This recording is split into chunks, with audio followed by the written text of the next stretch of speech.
Yo, good evening and what's up mga idol? Dinner na naman tayo mga idol. Mag-food trip tayo mga idol. Yan, may yung kanin ko idol oh. Tapos yan, may fried chicken. Magbukbang na naman ako ng fried chicken. Joke lang po mga idol.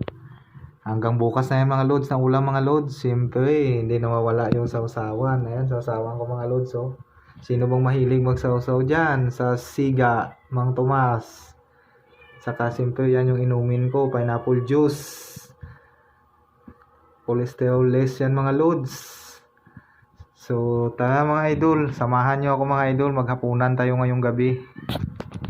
Time check po pala natin mga lods is 8:10 PM. Siyempre medyo matagal ako na kapag dinner at nagluto pa ako. So shout out dyan sa lahat ng followers ko sa FB at sa Tops BGC. At shout out din kay OIC Blando at saka kay OIC Senior OIC Sir Silvino Pangan. Hanggang dito na lang. Thank you for watching. Bye bye.